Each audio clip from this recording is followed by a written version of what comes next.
नमस्कार दोस्तों, स्वागत है आपका अंतिम खोज यूट्यूब चैनल में। आज हम अद्वैत वेदांत के दृष्टिकोण से एलेगरी ऑफ केव यानी गुफा की रूपक कथा को समझने की कोशिश करेंगे। रूपक कथा एक विशेष प्रकार की कथा होती है जो वास्तविक या काल्पनिक घटनाओं के माध्यम से नैतिक या सामाजिक संदेशों को समझाने का काम करती है। गुफा की रूपक कथा को प्रसिद्ध यूनानी दार्शनिक प्लेटो ने अपने रिपब्लिक नाम के ग्रंथ में लिखा था। इस कथा के माध्यम से प्लेटो ने ज्ञान, शिक्षा और वास्तविकता के स्वरूप पर अपना दृष्टिकोण दुनिया के सामने रखा है।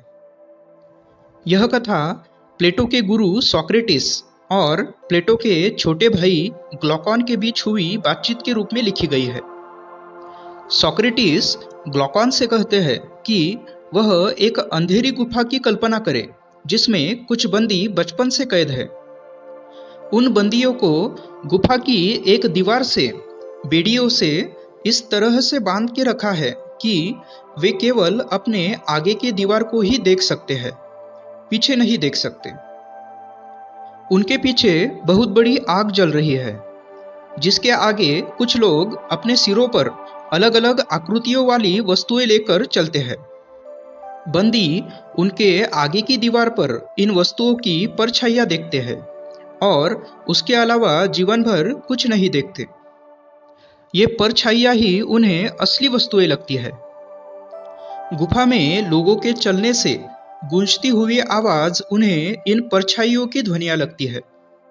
ये परछाइयां ही उनके जीवन की सच्चाई है और उनके लिए वही बंदी समझदार, प्रशंसनीय और जीवन में सफल है जो यह बता सके कि अगली आने वाली परछाई कौन सी होगी।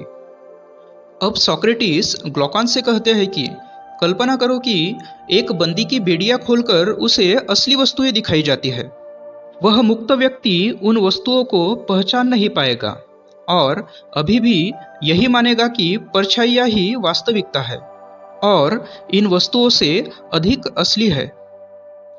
अगर उस व्यक्ति को आग दिखाई जाती है तो वह घबराकर वापस अपने परिचित परछाइयों की तरफ मुंह मोड़ लेगा। अगर उसे कोई जबरदस्ती से गुफा से बाहर ले जाए तो वह बाहर ले जाने वाले पर गुस्सा हो जाएगा।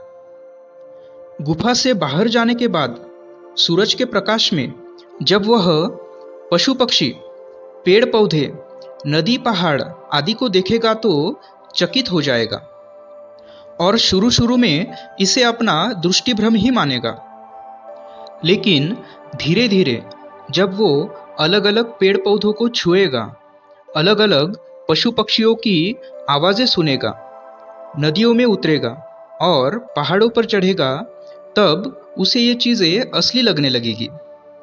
वो जब थककर पेड़ की छांव में बैठ जाएगा तो जानेगा कि सूरज की रोशनी जब पेड़ पर गिरती है तब परछाई का निर्माण होता है।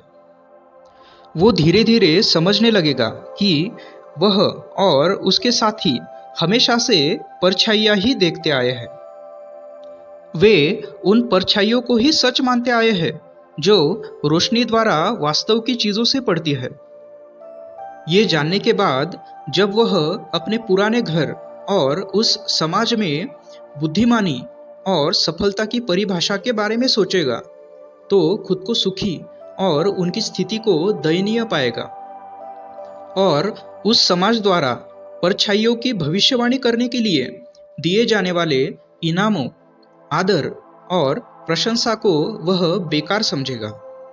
अब सॉक्रेटिस ग्लॉकॉन से कहते हैं कि कल्पना करो कि वह मुक्त व्यक्ति वापस अपनी गुफा में चला जाता है।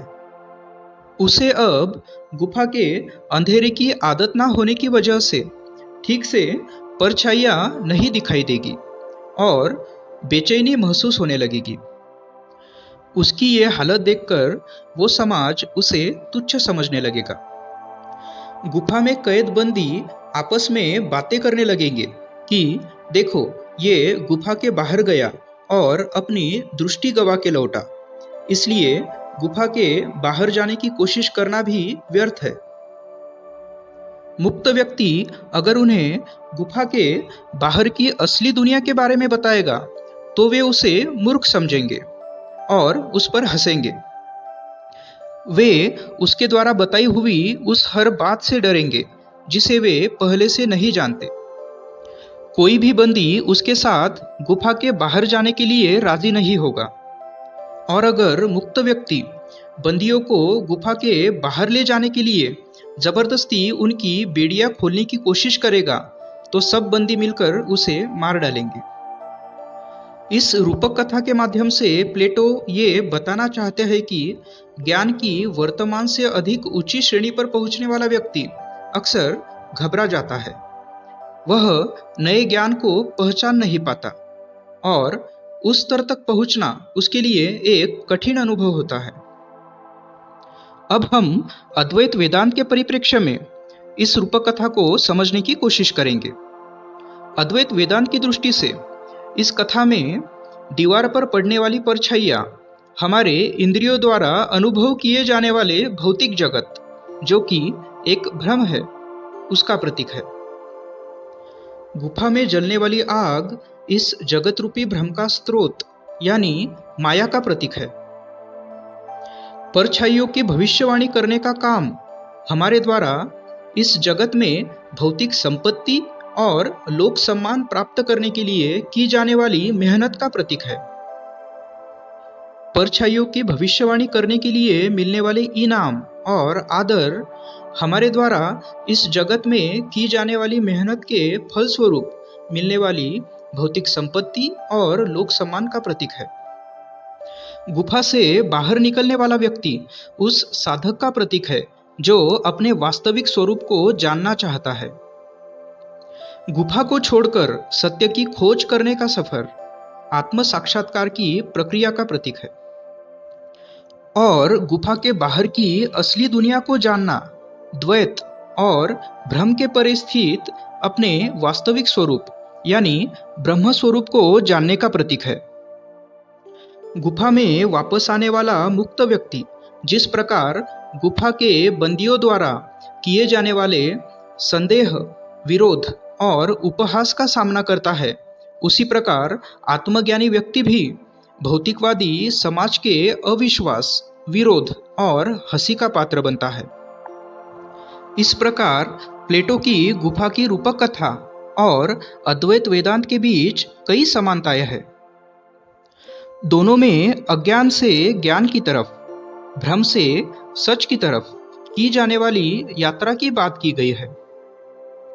लेकिन जहां प्लेटो सच की खोज के लिए सिर्फ तर्क और बौद्धिक समीक्षा की भूमिका पर जोर देते हैं, वहां अद्वैत वेदांत अंतर्ज्ञान और प्रत्यक्ष अनुभव को भी महत्व देता है। अद्वैत वेदांत के अनुसार ब्रह्म ही अंतिम सत्य है। वह निराकार, शाश्वत और मानवीय बुद्धि की समझ के परे है। जिस जगत का हम अनुभव करते हैं वो ब्रह्म की केवल अभिव्यक्ति है। आत्मसमीक्षा और आध्यात्मिक साधना द्वारा जगत रूपी माया को पार करके अपने ब्रह्म स्वरूप को जानना ही अद्वैत वेदांत का उद्देश्य है। अब हम आधुनिक दुनिया के संदर्भ में सोशल मीडिया के उदाहरण के माध्यम से प्लेटो की गुफा की रूपक कथा को समझने की कोशिश करेंगे। सोशल मीडिया प्लेटो की गुफा का ही एक मॉडर्न डे वर्जन है। सोशल मीडिया पर मौजूद हर इमेज, वीडियो या पोस्ट असल जिंदगी की सच्चाई को दिखाती हो ऐसा जरूरी नहीं है। सोशल मीडिया पर मौजूद ज़्यादातर इमेजेस फिल्टर्ड होती है, वीडियोज एडिटेड होते हैं और पोस्ट मिसलीडिंग होती है। सोशल मीडिया के माध्यम से ज़्यादातर लोग उनके जीवन की असली जटिलताओं को ना दिखाकर उसका एक आइडियल या फिल्टर्ड वर्जन लोगों के सामने रखते हैं। ज़्यादातर लोग सोशल मीडिया पर उनकी असफलताएं और नकारात्मक अनुभव के बारे में बात नहीं करते। वे सिर्फ उनके जीवन की उपलब्धियां और सकारात्मक अनुभवों को ही सोशल मीडिया पे शेयर करते हैं। सोशल मीडिया को असली जिंदगी का आईना मानने वाले उनके फॉलोअर्स इस आधी अधूरी सच्चाई को ही पूरा सच मान लेते हैं और इस तरह से उनका सच्चाई को देखने का नज़रिया विकृत हो जाता है। वे सोशल मीडिया पर लोगों की हैप्पी और परफेक्ट लाइफ को देखते हैं और उसकी तुलना अपनी ऑर्डिनरी और इम्परफेक्ट लाइफ से करने लगते हैं, जिससे उनमें इन्फीरियरिटी कॉम्प्लेक्स और फोमो यानी fear of missing out develop होने लगता है। सोशल मीडिया पर सतत एक दूसरे से होने वाली तुलना सोशल मीडिया यूजर्स में हमेशा खुश और सफल रहने का प्रेशर बढ़ा रही है। सोशल मीडिया पोस्ट पर मिलने वाले लाइक्स, शेयर्स और कमेंट्स यूजर्स के लिए इंस्टेंट रिवार्ड का काम करते हैं और वे लोगों के द्वारा मिलने वाले इस वैलिडेशन के लूप में फंसते चले जाते हैं। वे अपनी खुशियों को एक्सटर्नल अप्रूवल या रिकॉग्निशन के आधार पर मापने लगते हैं। अद्वैत वेदांत के अनुसार सोशल मीडिया जैसी बाहरी साधनों द्वारा असली सुख कभी नहीं मिल सकता। वास्तविक सुख खुद के सच्चित आनंद स्वरूप को जानकर ही मिल सकता है।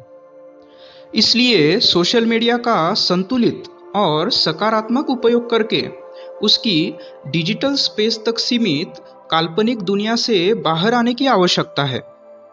विभिन्न दार्शनिक परंपराओं और संस्कृतियों में प्लेटो की गुफा की रूपकथा के जैसे अनेक दृष्टांत और कहानियां हैं जो हमें सत्य को खोजने के लिए प्रेरित करती है, जैसे कि अंधे आदमी और हाथी की रूपक कथा, सरसों के बीच का दृष्टांत और द मैट्रिक्स और द ट्रूमन शो जैसी फिल्में।